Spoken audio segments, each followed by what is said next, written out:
대한 말씀을 선포합니다.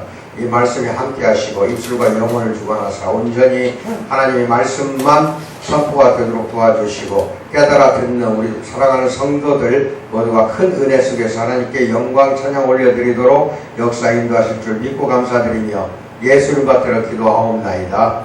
아멘. 솔로몬의 소원이라고 있죠. 이제 솔로몬이 왕이 돼서 보좌에 앉아가지고 1000번제를 드립니다. 기브온 산당에서. 그런 과정에서 이제 꿈에, 환상 중에 꿈에 하나님이 나타나요. 그래서 솔로몬에게 네 소원을 말하라 하고 이야기를 하니까 자기 소원을 이야기하는 거예요. 그 내용이 이거 열왕기상 3장 11, 12절이에요. 이에 하나님이 그에게 이르시되 내가 이것을 구하도다. 즉 지혜를 구했다 이 말이야. 솔로몬이 하나님께 요구한 것은 지혜, 단순히 하나예요. 지혜.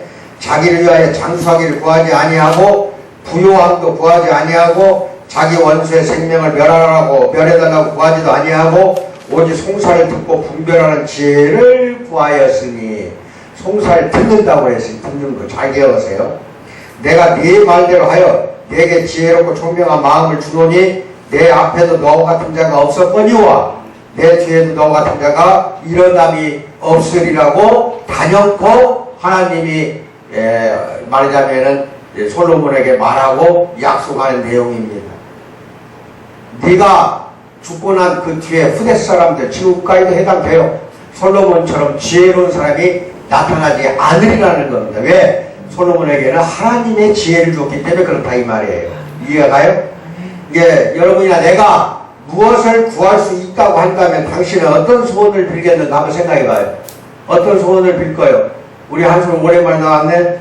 어떤 소원을 빌 거예요? 하나님께. 에? 생각도 없어.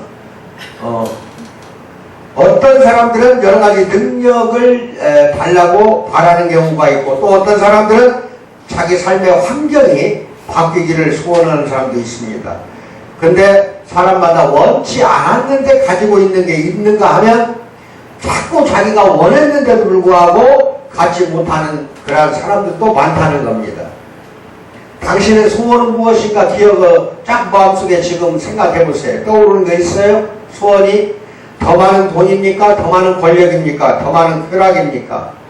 미국에서 수년 전 TV 리얼리티 쇼 세 가지 소원에란 방영한 적이 있어요. 이 주제로 미국을 횡단하면서 작은 마을들에 있는 사람들을 선택한 뒤에 그들에게 다른 무엇보다 가장 원하는 한 가지를 제공을 했어요. 신청서는 이렇게 쓰여 있었어요. 우리는 어려움에 처한 사람들의 감동적인 이야기들을 찾고 있습니다. 항상 다른 사람들을 돕지만 자신에 대해서는 생각하지 않는 자격 있는 사람들을 우리 TV에서는 도와주고 싶다 이렇게 이야기를 했어요. 그런 다음 중요한 질문을 했습니다. 단 하나의 소원이 있다면 진심으로 무엇이든 원하는 바를 구할 수 있다면 무엇을 구하겠습니까? 하고 이거를 그 시골 마을 사람들에게 물어봤던 겁니다. 프로그램 제작자들은 돈은 얼마가 들어도 상관없다고 말했습니다. 이게 돈을 원해봐라. 얼마 네가 원하든 상관없다. 이거예요. 아마도 그 프로그램이 몇 개월 만에 없어져 버렸어요. 그 이유가 이 돈을 가는 데마다 아마 요청을 해서 그래 없어진 것 같아요. 소원을 말하면 100이면 100 다 돈 많이 달라고 하는 소원을 요구한다 이 말이에요. 뭔 말인지 알아요? 그러니 뭐 이게 TV 방송국이 견뎌 나가서 무슨 재주로 돈을 줘? 응? 소원을 들어주려면 돈이 아주 많이 들었을 거라 이 말이에요. 그러나 당신의 가장 큰 소원이 정말로 이루어질 수 있다고 한다면 당신이 원하는 바를 묻는 사람이 무한한 자산을 갖고 있다면 만약 당신이 솔로몬인데 하나님이 내가 너에게 무엇을 주기를 바라느냐 나에게 구하라 하고 하나님이 말씀하신다면 당신이 진심으로 바라는 소원은 무엇인가? 뭐에 말해볼 사람?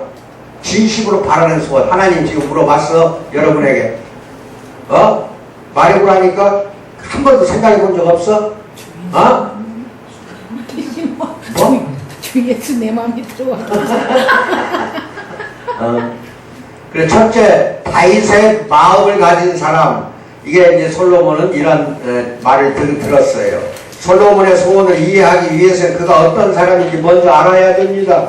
솔로몬은 자신의 야망이 아니라 전능하신 하나님의 거룩한 기름 부음을 통해 아버지 다윗의 보좌에 올라온 자예요. 권력은 잡은 지 얼마 되지 않았지만 분명 그에게는 나라를 이끌 용기가 있었다 이겁니다. 솔로몬은 대적을 제거함으로써 지난 주일날 배웠죠? 네 사람 대적을 제거했잖아. 제거함으로써 그의 나라를 견고하게 했습니다. 이것을 통해 그가 정치적인 요력이 있는 행동의 사람임을 우리는 알 수가 있습니다. 그러나 그의 내면은 어떠할까? 내면을 이제 들어가 보자는 게 내면. 그의 영적인 삶은 어떠했을까?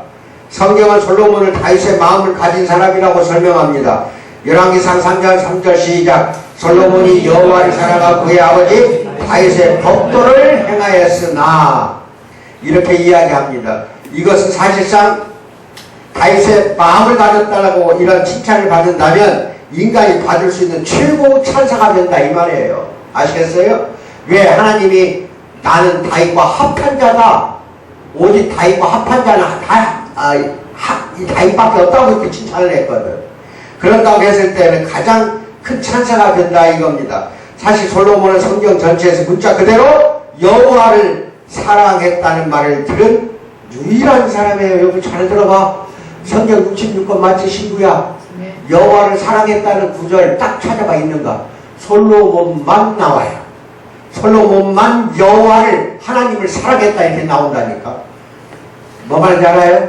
그 중요한 거야. 그거 잘 기억을 해도 일단은 그의 마음은 살아계신 하나님을 향한 거룩한 애정으로 언제나 가득했어요. 하나님 사랑이. 그는 하나님을 흠모하며 하나님께 감정적으로 반응을 했고 그는 영혼 안에서 깊은 영적인 갈망을 느꼈어요. 그것은 하나님과 더 친밀한 관계를 맺고자 하는 간절한 열망, 이런 걸 솔로몬은 항상 가지고 있었던 겁니다. 그러나 사랑은 감정 그 이상의 것입니다. 하나님을 향한 솔로몬의 사랑은 구체적이고 실제적으로 표현하고 나타났던 겁니다. 말로만 한 거 아니고 마음으로만 사랑한 게 아니에요. 실제적으로 행동으로 표현됐다 이 말이에요. 그는 자주 하나님께 예배를 드렸고 예배를 드릴 때에는 경건한 마음으로 많은 값비싼 희생 제물을 드렸어. 엄청난 제물을 드렸어. 그 다음에 4절에 가서 시작. 이에 왕이 제사를 기쁨으로 하니 거기는 상당히 큼이라. 솔로몬이 그 제단에 1000번째를 드렸더니 1000번을 제사를 드렸다는 건 한 번 제사 드릴 때마다 짐승 한 마리만 잡는다 하더라도 1000번을 제사 드리면 짐승 1000마리 잡았다는 결론이잖아. 맞아 맞아요.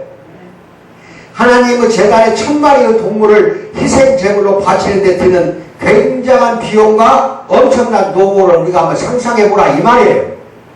솔로몬의 희생제사를 통해 하나님을 향한 자신의 사랑을 증명을 한 거예요. 그것이 말로만 사랑한 게 아니라 1000번째를 드릴 정도라고 한다면 이거 엄청난 사랑이다 이 말이에요. 어느 친밀하고도 인격적인 관계도 이것보다 더 심하진 않다 이 말이에요. 솔로몬이 희생제사를 드렸을 때 하나님이 드디어 솔로몬에게 나타납니다. 그렇게 제사를 드리고 사랑하는데 안 나타나겠어? 그렇게 사랑했는데 안 나타나겠냐 이 말이에요. 그리고 5절에 가서 말씀합니다.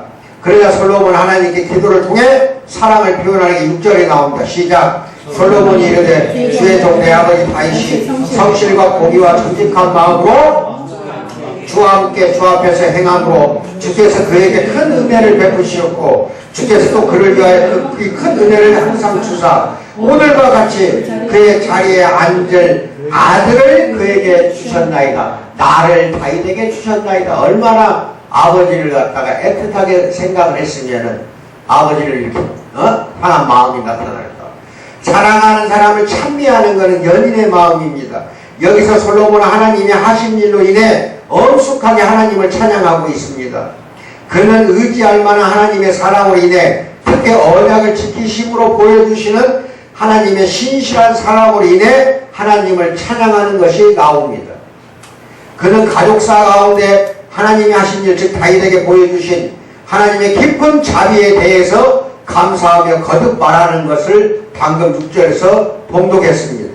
그는 하나님이 자신을 다윗의 보좌에 앉히심으로써 그의 생애 가운데 지키신 약속을 기뻐하며 찬송합니다. 사무엘하 7장 12절도 찾아보세요. 솔로몬의 애정 가득한 기도는 살아계신 하나님과 우리 자신의 사랑을 위한 삶의 모델입니다. 솔로몬이 그랬듯이 당신도 여호와를 사랑하는 자라는 말을 오늘 이 자리에서 들어야 할 텐데 들을 수 있습니까?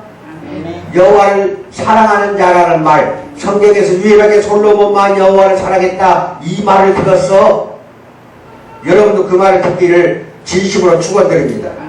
당신의 마음에 거룩한 애정이 생기도록 예수님과 함께 하고자 하는 갈망을 주시도록 날마다 성령께 간구하는 기도를 올리십시오. 그리고 나서 솔로몬이 보여주었던 아주 실제적인 방식으로 당신의 사랑을 보여주기 바랍니다. 말로만 하는 게 아니라 1000번째를 드릴 정도로 희생을 할 정도 각오하고 여러분들은 하나님을 사랑해야 됩니다. 공적으로 또는 개인적으로 예배 가운데서 자주 하나님과 만나야 됩니다. 오늘 이 자리에서 하나님과 만나기를 진심으로 축원드립니다. 예배를 드릴 때 당신이 사랑하는 하나님께 더 영광이 되도록 값비싼 희생제물을 드리라는 겁니다. 이거 잘 알아야 돼요. 희생제물을 아끼는 거, 이 버릇 갖지 마세요. 왜? 주신 건 몽땅 내게 아니라 하나님 거니까 그 중에 전체를 다 드려도 무방한 거예요. 왜? 내게 아니기 때문에. 그러니까 이런 거를 아끼지 말고 값비싼 희생제물도 드릴 줄 알아야 됩니다. 존 파이퍼는 이렇게 말합니다. 사랑이란 자기를 부인하면서도 최고의 기쁨을 누리는 것입니다. 우리는 다른 무엇보다도 먼저 그 나라를 구하기 위해 죄와 사치와 자기도취가 주는 한순간의 쾌락을 부인합니다. 그렇게 함으로써 다른 사람들에게 가장 좋은 것을 주고 그리스도의 존귀하심이 기쁨의 보물상자임을 보여주고 우리는 가장 큰 만족을 느낍니다. 우리가 그분 안에서 가장 큰 만족을 느낄 때 하나님은 우리 안에서 가장 큰 영광을 받으신다 하고 이야기하고 있습니다. 또 우리가 사랑의 사명을 감당하며 고통당하고 고난당함에도 불구하고 하나님 안에서 계속 만족을 누릴 때 그 지고한 영광은 가장 밝게 빛난다는 걸 믿기 바랍니다. 예배를 드리고 무언가를 베풀 때 하나님이 당신의 가족을 위해 하신 일에 대해 가능한 한 많이 하나님을 찬양하십시오. 하나님이 지난 세대의 사람들에게 복을 주심으로 당신에게 복을 주셨음을 반복해서 여러분은 외쳐야 합니다. 그런 다음 당신의 삶 속에 나타난 하나님의 변함없는 사랑과 하나님이 당신의 구원을 위해 약속하시고 지키신 것을 찬미하기 바랍니다. 당신은 최근에 언제 당신을 영원한 부참함에서 구원하신 하나님께 사랑을 고백했는가 지금 생각해 보세요. 언제 고백했어요? 까마득하지? 날마다 고백을 해야지. 사랑이라는 게 한 번 고백하면 끝나는 거 아니잖아요. 안 그래? 조나단 에드워드 미국의 유명한 목사입니다. 영적 자살적 신앙 고백에서 종종 열광적으로 기뻐하며 하나님을 사랑을 찬양했어요. 다음 그가 신앙적 정서라 칭한 것의 대표적인 모습인데 나는 때때로 그리스도의 탁월한 충만하시고 온유하심 구원자로서 합당하심을 느끼곤 했다. 그분은 그렇게 만물보다 뛰어나신 분으로서 만인의 으뜸으로 나에게 나타나셨다. 그분의 피와 속죄가 감미로워 보였고 그분의 의가 감미로워 보였다.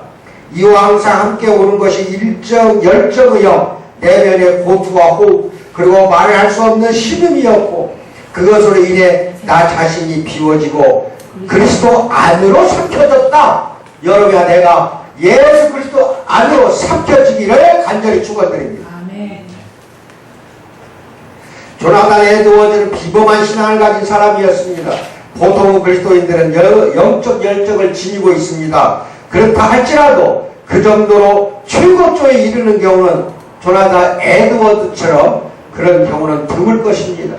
그러나 우리는 모두 예배를 드리고 기도하고 그리스도께 우리의 사랑을 드릴 수 있다는 걸 믿기 바랍니다. 그런 다음 성령께 우리를 더 잘 사랑하는 이로 만들어 주시도록 더 열정적으로 만들어 주시도록 사랑하는 그 마음을 주시도록 예수님을 향한 사랑을 더 많이 부어 주시도록 우리는 강구해야 될 줄 믿습니다. 두 번째는 이제 솔로몬에 대한 경고 신호입니다. 잘 기억하세요. 솔로몬이 여호와를 사랑하긴 했어요. 하지만 마음을 다한 것은 아니었다는 불길한 경고 신호가 이제 나오기 시작합니다. 그렇게 솔로몬은 하나님 여호와를 사랑했다고 그렇게 칭찬을 받았음에도 불구하고 마음을 다한 건 아니었다는 경고 신호가 나온다니까요. 열왕기상에 대한 전통적인 시각은 솔로몬 왕이 생애 말년까지는 신실했다는 것이에요. 생애 말년까지는. 이런 해석에 따르면 1장부터 잘 들으세요. 열왕기상을 꼭 읽어요. 10장까지는 그의 왕권에 대해 거의 전적으로 긍정적인 시각을 제시하고 있어요. 아주 긍정적이에요. 그런데 11장을 읽어보세요. 11장은 솔로몬이 말년에 이르러 여호와께서 돌아섰음을 말해준다니까. 여호와로부터 그렇게 사랑했던 솔로몬도 돌아서는 장면이 나온다 이 말입니다. 11장을 잘 읽어요. 그러나 그의 생애를 좀 더 세심하게 연구해 보면 11장에 가서 돌아선 게 아니라 그가 특히 돈과 성과 권력을 사랑한 데서 궁극적인 파국에 대한 초기 신호들이 그 앞에서 나오기 시작한다는 것을 희미하게 우리는 감지할 수가 있다는 거예요. 첫 번째 경고 신호는, 잘 들어요. 이거를 자녀를 둔 부모들 잘 들으세요. 솔로몬은 배우자 선택에 있었어요. 솔로몬의 배우자 선택이에요. 다 거기에 열왕기상 3장 1절 합독 시작. 솔로몬이 애굽의 왕 바로와 더불어 혼인관계를 맺어 그의 딸을 맞이하고 다윗성에 데려다가 두고 자기의 왕궁과 여호와의 성전과 예루살렘 주의 성의 공사가 끝나기를 기다리더라. 다윗 왕이 성에 있어요. 다윗성에다가 두고 기다렸다 이 말이에요. 누구 딸을 데려다가 살았어? 애굽 왕 바로 딸을 왜 데려올 거예요? 잘 들어요. 믿지 않는 자와 먹여도 매지 말라는 말 잘 들으시라니까? 이 결혼은 여러 면에서 문제가 있어요. 바로의 딸이 이스라엘의 하나님을 믿었다고 생각할 이유가 전혀 없으므로 우리는 솔로몬이 믿지 않는 자와 멍해를 같이 했다고 결론 지을 수 있어요. 이것은 민족성에 관한 문제가 아니라 영성에 관한 문제가 되어버린 거예요. 무엇에 관한 문제? 영성에. 그렇죠? 믿지 않는 자와 결혼시키지 마세요. 잘 들어요. 자녀 갖고 있는 사람들. 믿지 않는 자와는 절대로 결혼하지 마세요. 영적으로 완전히 파탄이 나는 거예요. 성경은 민족적 배경이 서로 다른 두 사람의 결혼을 전적으로 지지해요. 싫어하지 않아요, 성경은. 하지만 신자가 불신자와 결혼하는 것은 책망하고 있다니까. 그게 민족이 다른 여자와 결혼할 수 있어요. 근데 그 여자가 예수나 하나님을 믿는 사람이라면 괜찮다 이 말이에요. 뭐 말인지 알아요? 아멘. 그것이 어디 나오냐? 출애굽기 34장 15, 16절, 신명기 7장 3, 4절을 보면 나와요. 불신자와의 결혼이 결국 솔로몬을 우상 숭배로 이끌어버렸고 말년에 가서 하나님으로부터 완전히 돌아서는 그 징조가 지금 처음부터 나타났다 이 말이야. 첫 왕비 바로의 왕의 딸, 이 바로라는 걸 만신전이 둥그러 다니는 진짜 하나님이 아닌 다른 신들을 섬기는 왕이었기 때문에, 특히 이집트 왕의 바로는 그 신의 아들이라고 했고 어떤 경우에는 신이라고 했다니까. 바로를 그 딸을 데려다 살았으면 어떻게 된다는 거예요. 다른 신의 딸을 데려다 살고 있는데. 잘 들으세요. 또 한때 여호와를 사랑한다는 말을 들은 그 솔로몬 왕이 나중에는 이방의 많은 여인을 사랑하였다고 왕상 11장 1절을 보세요. 많은 여인들, 다른 나라의 많은 여인들, 믿지 않는 여인들, 그의 바람직하지 못한 신뢰는 그리스도께 삶을 의탁하지 않은 사람과 연애관계를 맺으려 해서는 안 된다고 우리들에게 경고하고 있다는 것을 반드시 믿기 바랍니다. 메텔리라는 성경 주석학자가 말하듯이 하나님의 아들들과 사람의 딸들을 합당하지 않은 결혼은 종종 치명적인 결과를 가져온다고 이야기하고 있습니다. 가정이 파탄이 나고 영영 둘 다 불행해집니다. 이걸 잘 믿기 바랍니다. 이 결혼의 또 다른 문제는 그로 인해 이집트와 모든 면에서 밑으로 동맹을 맺게 될 수밖에 없잖아. 이집트 왕 바로의 공주를 데려다가 사니까 동맹을 맺을 수밖에 없잖아. 왕족의 결혼은 정치적 군사적 동맹을 확보하려는 의도에서 이루어지는 거예요. 솔로몬은 바로 딸과 결혼함으로써 이스라엘을 국제 정치 무대에 세우려고 했다니까. 그럼 자연히 딸을 데려다 살기 때문에 이집트를 의지할 수밖에 없지 않냐 이 말이에요. 누구를 의지해야 되는데? 이거부터 잘못된 거예요. 그는 성뿐만 아니라 권력에 미혹이 된 거야. 권력에. 솔로몬은. 그러나 성경은 이런 류의 신의 정치를 좋게 보질 않아요. 이것은 종종 이스라엘에게 유혹거리가 되었어요. 하나님은 그분의 백성들이 이집트 같은 외세와 동맹을 맺어 안보를 확보하기보다는 구원을 위해 하나님만 신뢰하기를 원하신다 이 말이에요. 오늘날 우리나라가 지금 심각하게 돌아갑니다. 심각하게 돌아가고 있어. 그럼 나라를 위해서 구국기도회가 열려야 돼. 대모할 일이 아니야 지금. 이 나라를 하나님이 구해달라고 온전히 대한민국이 하나님만을 의지하라고. 어디 열국을 의지하고 그러다가 지금 난리가 난 거 아니야 지금? 떳떳이 자리에서 서야 돼요. 그리고 하나님만 의지해야 돼. 그때 하나님이 부강한 대한민국을 만들어주는 거고 부강한 솔로몬 왕국을 만들어주는 거야. 그런데 이집트를 믿어? 의지하려고 하는 거 아니 이게? 솔로몬은 바로 사이가 되어버렸잖아. 모든 면에서 이스라엘 민족과 반대되는 나라가 이게 이집트란 말이에요. 애국 또는 이집트.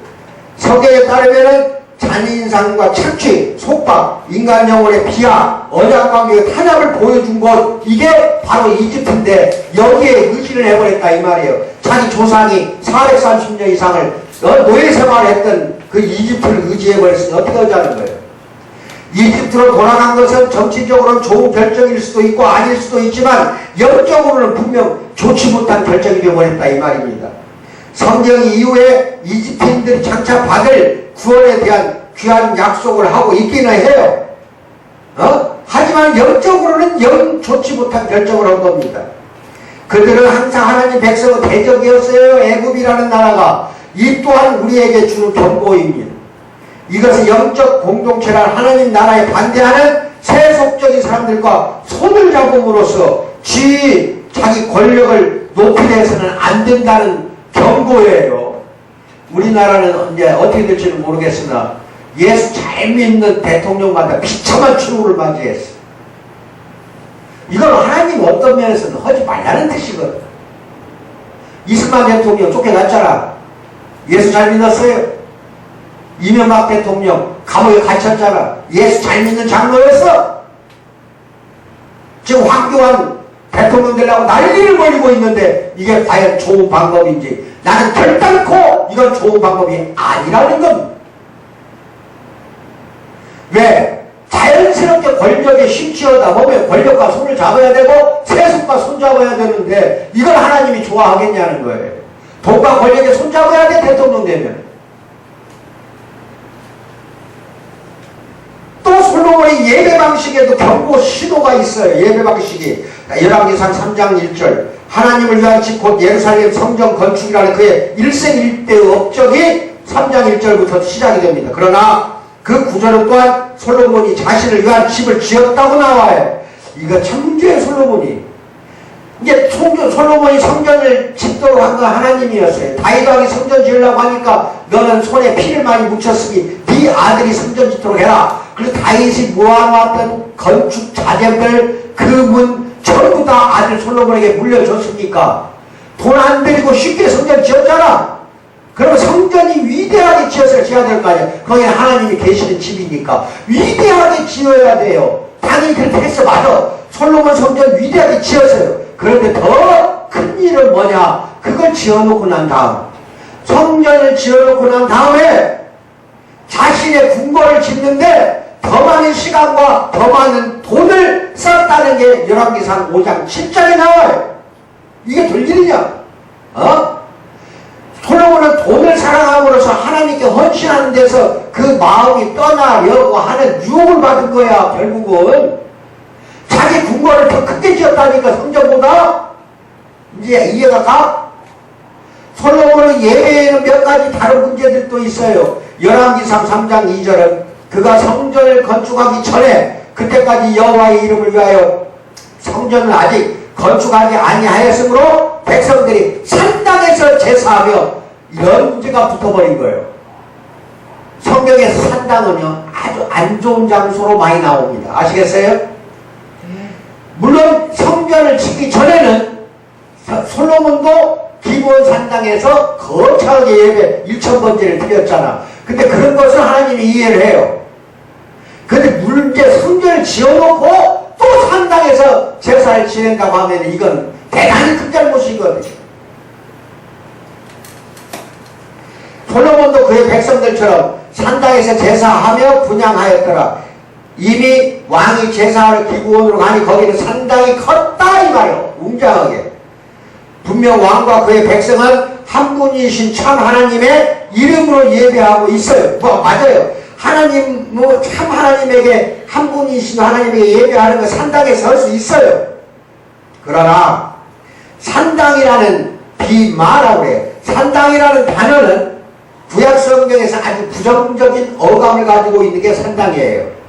특히 열왕기 상하 전체에서 그 단어가 다른 데서 사용됐을 때는 모두 비난하는 어투로 산당을 사용하고 있다. 왕하 14장 4절 15장 30절을 읽어봐요. 산당은 백성들이 이방신을 경배하는 높은 곳이었고 머지않아 그곳은 이교를 숭배하는 그 숭배와 밀접한 관련을 맺게 되는 게 산당이다 이겁니다. 더 나아가 열왕기상 3장 3절은 산당에서 드린 솔로몬의 예배를 여호와를 향한 그의 사랑의 예외적인 모습으로 제시하는 듯 보여요. 이것은 예로 본다 이 말이에요. 이거는 그때는 이미 성전이 없을 때니까. 성전이 솔로몬이 여호와를 사랑하고 그의 아버지 다윗의 법도를 행하였으나 이거는 예라는 뜻이야. 예. 산당에서 제사하며 분향하더라 그랬어요. 예. 그때는 이거 하나만큼은 예를 했다 이 말입니다. 이 경우에는 우상숭배가 여호와를 향한 솔로몬의 사랑의 예외적인 모습이었다는 겁니다. 우리는 솔로몬이 이스라엘의 산당에서 예배 드린 것에 어떻게 이해할까요? 아마도 이런 이스라엘 역사의 초기 시대, 즉 성전이 지어지기 전에는 백성들이 그런 장소에서 예배 드리는 것이 용인되었다고 우리는 봐야 돼요. 결국 그들이 다른 어디에서 예배 드릴 수 있었겠는가? 게다가 솔로몬은 아주 큰 기브온 산당에서 희생자사를 드렸을 때 그곳에 살아계신 하나님과 직접 인격적인 만남을 가졌던 것도 사실이에요. 다른 한편으로는 기브온의 여호와께서 나타나신 것은 솔로몬의 순종보다 그분의 은혜에 대해 더 많이 말해주는 거예요. 모세율법은 하나님의 백성들에게 이교를 숭배하는 산당을 깨부수라고 분명하게 말하고 있어요. 신명기 12장 2-4절 시작. 민족들이 그들의 신들을 섬기는 곳은 높은 산이든지 작은 산이든지 푸른 나무 아래든지를 막론하고 그 모든 것을 너희가 마땅히 파멸하며 너희의 하나님 여호와께는 너희가 그처럼 행하지 말고, 이제 알겠죠? 산당 같은 거 다 부숴버리라는 거예요. 백성들은 옛 산당에서 예배하는 대신에 예루살렘에 그분이 선택하신 곳에서 하나님께 예배 드리라는 말씀을 듣게 된 겁니다. 그래서 5, 6절 같이 읽어 시작. 오직 너희의 하나님 여호와께서 자기의 이름을 두시려고 너희 모든 지파 중에서 택하신 곳이 그 계실 곳으로 찾아 나아가서 너희의 번제와 너희의 제물과 너희의 십일조와 너희 손의 거제와 너희의 서원제와 낙헌 예물과 너희 소와 양의 처음 난 것들을 너희는 그리로 가져다가 드리고, 이렇게 나옵니다. 하나님이 이렇게 명령하셨다면 솔로몬은 왜 산당에서 미심쩍은 예배를 드리도록 백성들을 인도했을까요? 솔로몬이 기브온에서 하나님을 만난 이후 일어난 변화를 주목해보면 됩니다. 열왕기상 3장 19절 시작. 이에 예루살렘에 이르러 여호와 언약궤 앞에 서서 번제와 감사의 제물을 드리고 모든 신하들을 위하여 뭐 했다? 잔치를 했더라. 이렇게 나옵니다. 짐작하건대 왕과 그의 백성들은 줄곧 이곳 예루살렘 성막에서 예배 드려야 했다는 겁니다. 그러나 그들은 산당들에서 예배 드리기 시작했습니다. 이것은 다가올 그들의 반역에 대한 불길한 전조가 솔로몬부터 시작이 되는 거예요. 전조가 시작이 된 거예요. 솔로몬과 백성들 둘 다 나중에 산당들로 돌아가 우상을 반드시 숭배하게 될 거라 이 말이에요. 처음부터 발길을 끊었어야 된다 이 말이에요. 그러므로 솔로몬은 다윗의 마음을 가진 왕 여호와를 사랑한 사람이었던 것이 사실이지만 또한 돈과 성과 권력을 사랑한 탈선의 마음을 솔로몬이 가졌던 것도 사실이라는 걸 우리는 알 수가 있어요. 솔로몬은 비극적 몰락의 경고신호는 그의 이야기 서두에서부터 이렇게 나타나고 있다는 것을 믿기 바랍니다. 단 분명하진 않아요. 희미한 회색빛으로 나타나기 시작하더라 이 말입니다. 달리 말하자면 솔로몬은 우리와 아주 비슷했다는 겁니다. 이게 남 탓할 거 없어. 솔로몬 탓할 거 없어요. 우리와 너무 비슷하다 이 말이 우리와. 그런 모든 그리스도인이 그렇듯이 여호와를 사랑했어요. 그러나 그의 인생에는 다른 사랑도 있었어. 그의 인생에 뭐가 있었다? 다른 사랑도 있었더라 이 말입니다. 그것은 그의 영적 리더십을 무너뜨릴 힘을 가진 죄된 욕망이라는 게 또 하나가 있었다는 거예요. 그래서 그는 그의 여호와 하나님을 마음과 뜻과 힘을 다하여 사랑하지 않았다는 겁니다. 그러므로 그의 인생이 영적인 면에서 긍정적으로 출발했다가 부정적으로 끝났다는 견해가 맞긴 하지만 더 깊은 진리는 모든 신자가 그렇듯이 솔로몬 역시 성자인 동시에 항상 죄인이었다는 걸 여러분들은 이제는 알아야 된다는 거예요. 솔로몬이나 우리도 마찬가지예요. 의인이면서 죄인이에요. 알아요? 아멘. 예. 우리 역시 동일한 분투에 맞닥뜨립니다. 마르틴 루터의 유명한 말에 따르면 우리는 모두 의인인 동시에 죄인이라고 내가 항상 주장했던 것이 이거예요. 그래서 우리는 그리스도를 믿음으로써 또 그분의 완벽한 삶과 속죄의 죽음에 근거하며 하여 하나님이 보시기에 완벽하게 의로운 존재가 되었다 이 말입니다. 그러나 이 죄악된 세상에 사는 한 우리는 여전히 남아있는 죄와 싸운다 이 말이에요. 싸우면서 살아가는 거야. 그래서 의인이면서 우리는 뭐야? 동시에 죄인이다 이겁니다. 이것은 우리 자신의 비극적 몰락의 경고신호가 바로 우리 마음속에 존재하고 있다는 뜻이에요. 솔로몬이나 우리는 똑같다니까. 돈과 성과 권력이 솔로몬의 나라를 분열시켰듯이 당신의 인생을 망가뜨릴 힘을 가진 죄악된 욕망은 무엇인가? 우리 역시 돈으로 살 수 있는 것, 성의 쾌락, 권력의 매력에 유혹당합니다. 우리는 신용카드를 향해 손을 뻗을 때마다, 인터넷에 접속할 때마다, 혹은 다른 사람으로부터 우리가 원하는 것을 얻으려는 최상의 방법을 생각해 내려 할 때마다 이런 유혹들에 우리는 맞닥뜨리게 된다 이겁니다. 이런 유혹들에 저항하고 하나님의 사랑으로 살기 위해서는 옳은 것을 선택하는 영적인 지혜가 반드시 필요하다는 겁니다. 세 번째, 솔로몬의 지혜로운 강구. 솔로몬이 구했던 유명한 그것은 바로 하나님의 지혜를 구했던 겁니다. 왕은 꿈속에서 지혜로운 강구를 했습니다. 기브온에서 1000번제를 드리던 중 그가 예배를 드렸을 때 이런 일이 일어납니다. 3장 5절 시작. 솔로몬은 꿈에 나타나시니라. 하나님이 이르시되 내가 네게 무엇을 줄고 너는 구하라. 주겠다고 먼저 나와. 너는 나한테 지금 빨리 말해라 이거예요. 그래서 이 같은 꿈의 그 음성을 듣고 하나님은 왕의 요청과 관련하여 어떤 조건도 두지 않으시고 그저 원하는 건 무엇인지 구하라고 한 거야. 조건이 없어. 하나님이 말할 때에는 뭘 원하느냐 구하라 이거예요. 이런 놀랍고 전례 없는 초청은 또한 진지한 사람 시험이야 이게 바로. 그래서 솔로몬의 마음을 시험하는 거야 이게. 솔로몬의 대답이 그가 여호와를 경외하는지 혹은 여호와를 경외하는지 않는지를 이제는 드러낼 것이기 때문에 한번 말해봐라 이거예요. 그럼 그거 듣는 즉시 나를 사랑하는가 안 하는가 경외하는가 안 하는가를 금방 알 수 있다 이거예요. 대답에 따라서는. 왕은 이렇게 기도합니다. 7, 8절 시작.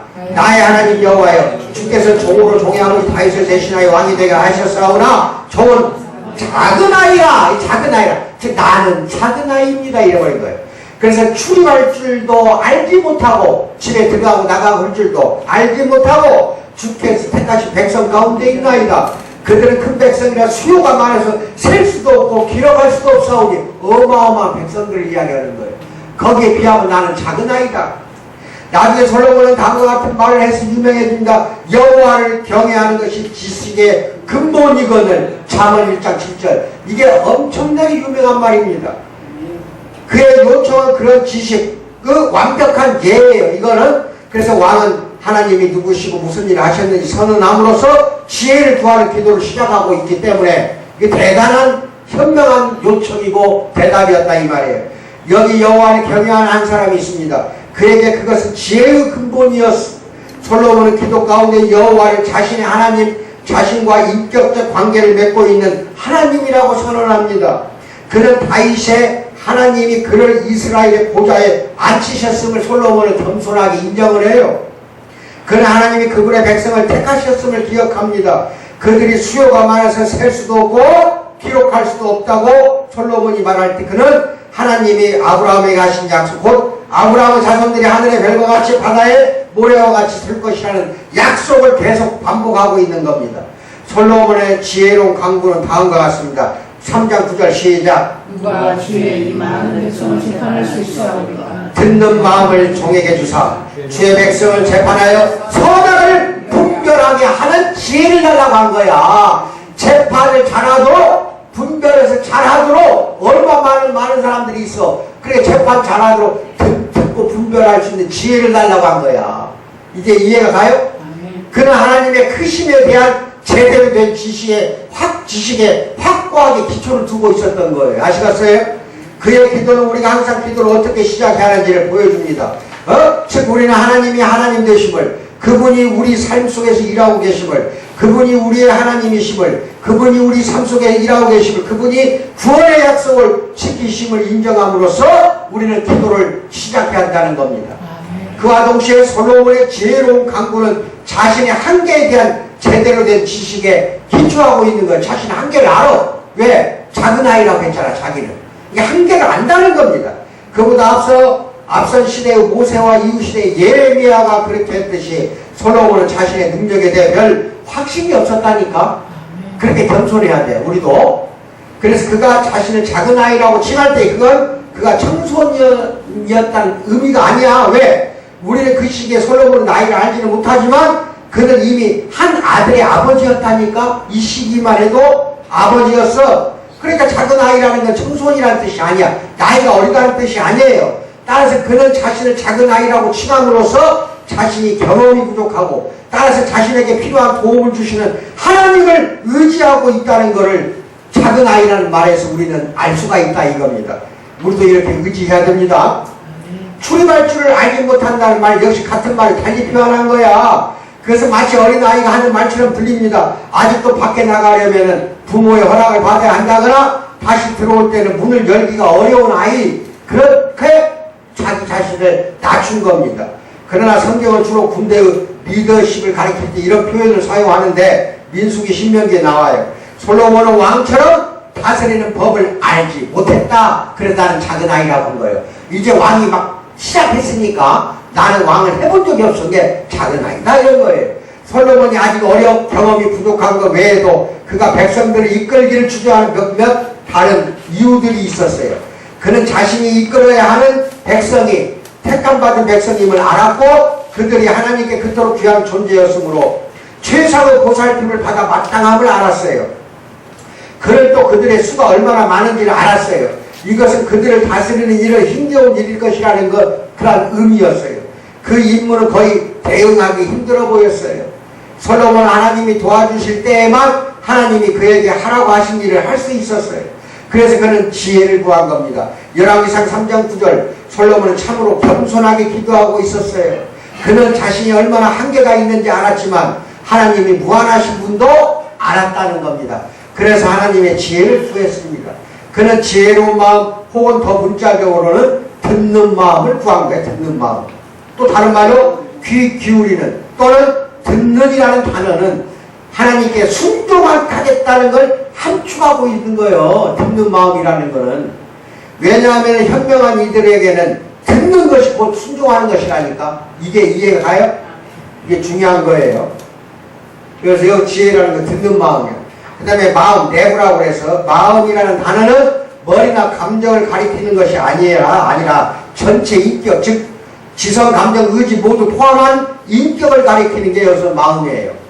솔로몬은 전인격적으로 하나님의 뜻을 분별할 수 있게 해달라고 구하고 있었던 겁니다. 그 왕은 수많은 하나님의 백성들을 다스리는데 이 지혜를 사용할 것입니다. 특별히 솔로몬이 염두에 두었던 지혜는 통치를 위한 실제적인 지혜를 구했던 겁니다. 다윗은 그에게 대적을 처리할 때 지혜로워야 한다고 조언을 했고 솔로몬은 아버지의 조언을 따르려고 그래서 애를 썼기 때문에 하나님이 물어볼 때 지혜를 구했던 겁니다. 이제 그는 왕이 다른 모든 인물을 위해 동일한 종류의 기량과 통찰이 필요한 겁니다.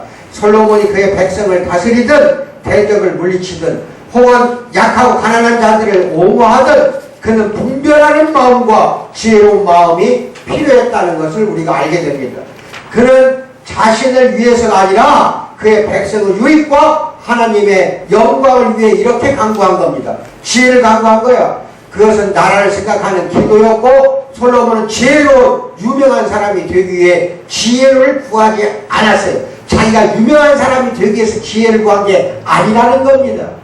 자기 자신을 위해서 지혜를 구한 게 아니에요. 하나님의 백성을 지혜롭게 다스리기 위해서 지혜를 구했던 겁니다. 이게 위대한 거예요. 솔로몬이 처한 상황은 독특했어요. 솔로몬만이 다윗의 보좌를 물려받았으므로 솔로몬만이 정확히 이런 기도를 할 수가 있었어요. 그러나 그의 지혜로운 강구는 여전히 우리가 따라야 할 탁월한 본보기입니다. 한 주석간에 이렇게 썼어요. 나는 왕이 아니다. 그러나 왕처럼 기도해서는 안 되는가? 왕은 아니야. 근데 왕처럼 기도해서는 안 되는가? 안 될 거 없어. 그렇게 해야 됩니다. 우리는 솔로몬처럼 기도해야 됩니다. 경외하는 마음으로 하나님의 성품과 하나님의 사역으로 시작을 해야 됩니다. 거룩한 겸손으로 우리 한계를 인정을 하고 부모님을 공경하는 일에 배우자를 섬기는 일에 그 다음 자녀를 양육하는데 이웃을 사랑하는데 어떤 사역을 주도하는데 복음을 나누는데 혹은 하나님이 하라고 하신 다른 특정한 일을 하는데 우리가 얼마나 약한지 솔직하게 인정하고 주님께 매달려야 됩니다. 아시겠습니까? 네. 그런 다음 확고한 믿음으로 하나님이 어떤 일을 하라고 하셨던 그분을 잘 섬기는 데 필요한 지혜를 주시도록 강구해야 됩니다. 알았어요? 아멘. 박석철 집사가 잘 알아야 되는데 원래 우리는 하나님이 명하신 어떤 임무도 감당할 수 없어요. 나라고 해서 내가 목사 되고 싶었어요 지금? 그게 아니야. 우리에게 분별하는 마음과 지혜로운 마음을 주시도록 강구하는 거야. 우리는 내가 할 수 없어. 아무도 할 수 없어. 이현근 목사가 뭐 목사 받기 위해서 받았어? 저기 우리 김성수 중목이 죽어도 목사 안 받는데 알아서 해? 알아? 그 목사직 장로직이 됐든 뭐가 됐든 감당할 수 있는 지혜를 달라고 해야지. 반드시 준다.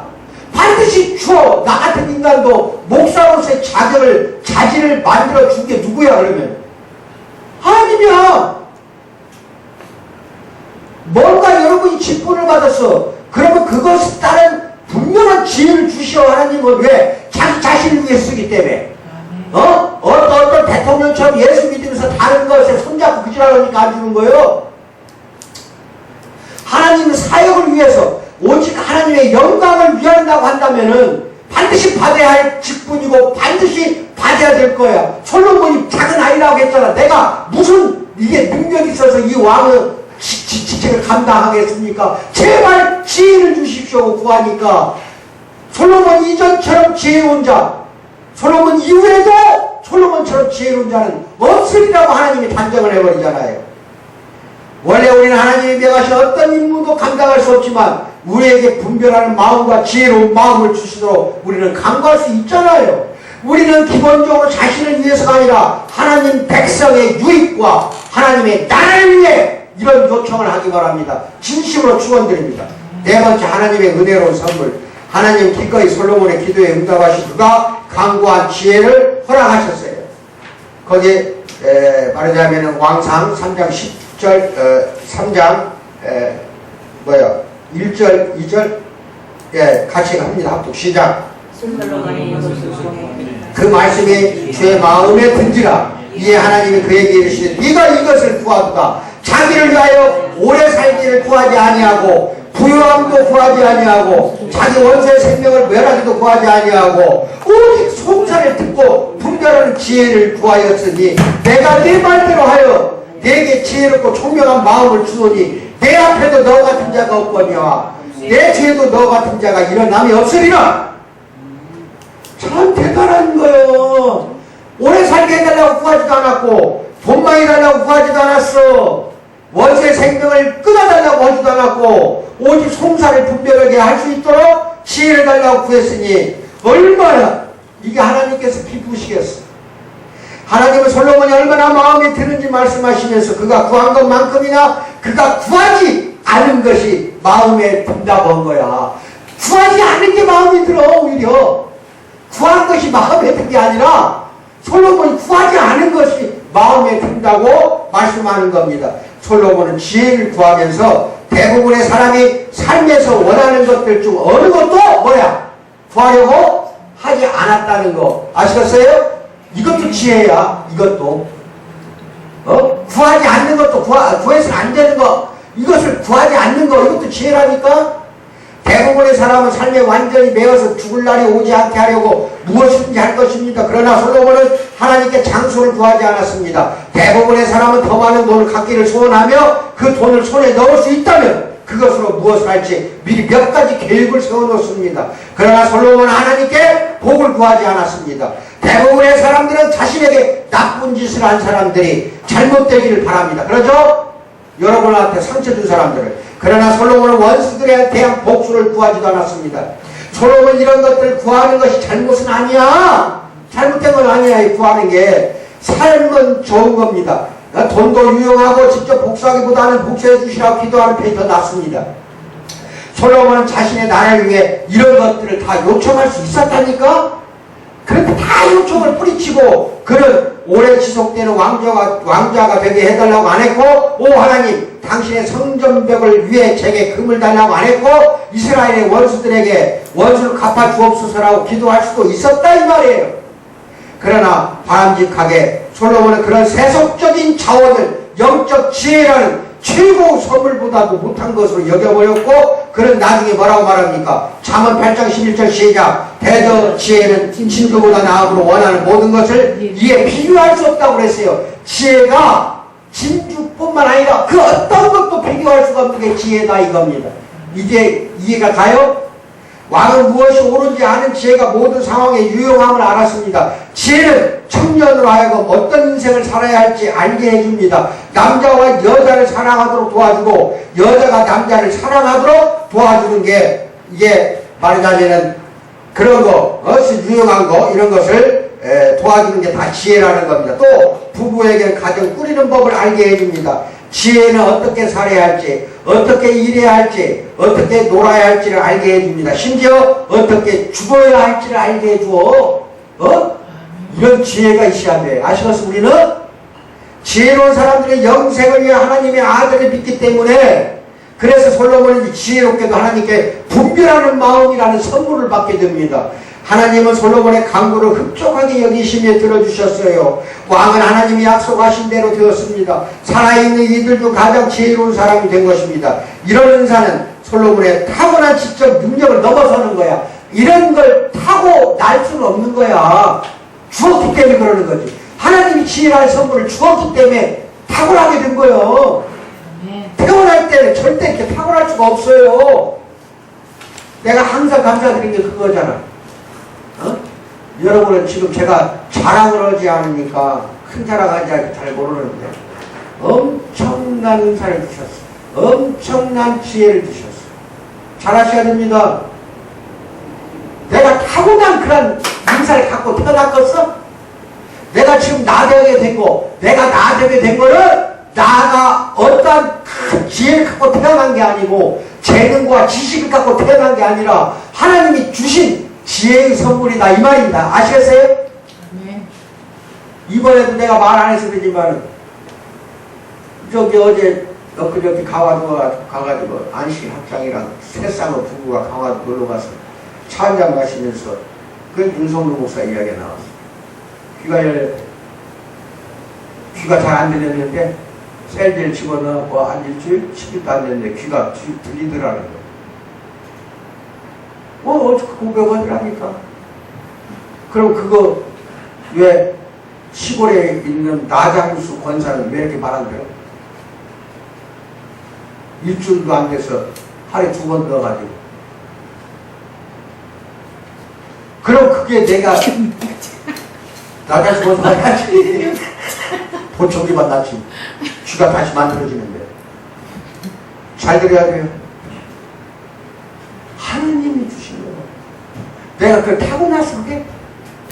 아니야! 달라고 못 줘! 그런 은사를 달라고 하세요. 또 그 은사라는 게 다른 말로 지혜야. 지혜의 선물이 은사로 나타나는 거예요. 이해가 가요? 하나님으로부터 올 수 있는 영적 통찰력을 솔로몬에게 준 겁니다.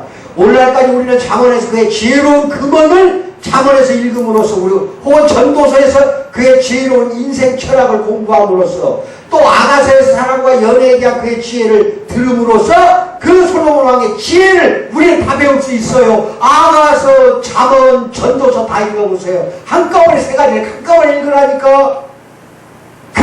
그런 글을 쓸 수가 없는 거야. 그래서 그 세 가지를 지혜서라고 그래. 시편까지 합쳐서 지혜서라고 그래, 성경에서. 하나님은 솔로몬에게 이런 지혜를 허락하신 후에 그가 구하거나 상상했던 것 이상을 더 주시는 데까지 나아갔다 이 말입니다. 그분은 뭐라고 그랬습니까? 3장 13, 14절 시작. 내가 또 네가 구하지 아니한 부귀와 영광도 너에게 주노니 내 평생 왕들 중에 너 같은 자가 없을 것이라. 내가 만일 내 아버지 다윗이 행할 길이 행함같이 내 길로 행하며 내 법도와 명령을 지키면 내가 또 내 날을 길게 하랴. 너도 장수하게 해준다는 거야. 그럼 여기 몇 가지가 나와? 부귀, 영광, 장수 뭐라고? 솔로몬이 구한 건 이건 하나도 없어. 이거 구하지도 않았어. 뭘 구했어? 빨리 말해봐. 솔로몬이 구한 거는 단지 지혜, 분별하여서 송사할 수 있는 지혜를 달라고 그랬지. 그런데 하나님이 덤으로 줘버린 거야. 뭘 줬어? 덤으로. 다 줬어. 다 줘버렸어. 부귀, 영화, 심지어 장수복까지. 그 대신 장수복은 내 애비 다윗이 하는 그 길을 가야 된다. 조건을 걸었어. 조건을. 이렇듯이 솔로몬은 이렇게 지혜를 요청하고 무시했던 바로 그 선물들 다 받아버린 거예요. 하나님은 솔로몬의 지혜에 불을 더함으로써 그를 세상에서 가장 부유한 자로 만들었어요. 또 지적 통찰력을 지닌 자라는 세계적인 명성을 주셨다는 겁니다. 그 다음 여기에는 이제 안 나왔지만 성경을 잘 읽으면 솔로몬은요 유명한 동물학자였어요. 뭐라고? 오늘까지도 이렇게 많이 하는 동물학자 없어요. 식물학자. 식물학자까지. 그러니까 생물학자라고 합쳤어. 자, 솔로몬 왕의 시작.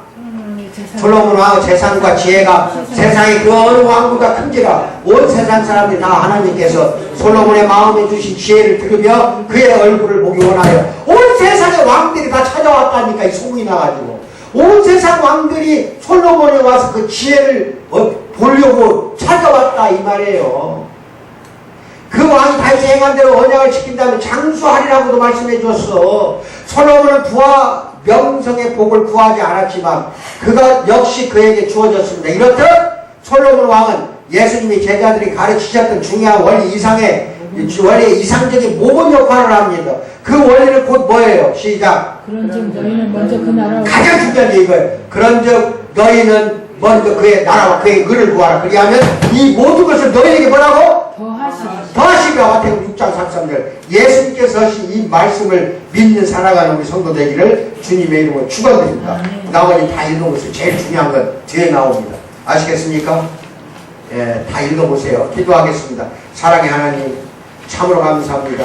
사랑하는 성도들이 참으로 하나님께 솔로몬이 지혜를 구하듯이 먼저 하나님의 나라와 의를 구하는 사랑하는 성도들이 되도록 도와주시고 이들이 구하는 모든 것들이 이것 말고도 참으로 더해서 하나님께서 베풀어 주실 줄 믿습니다.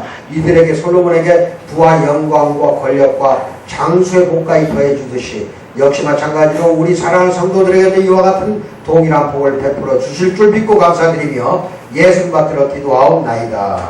아멘.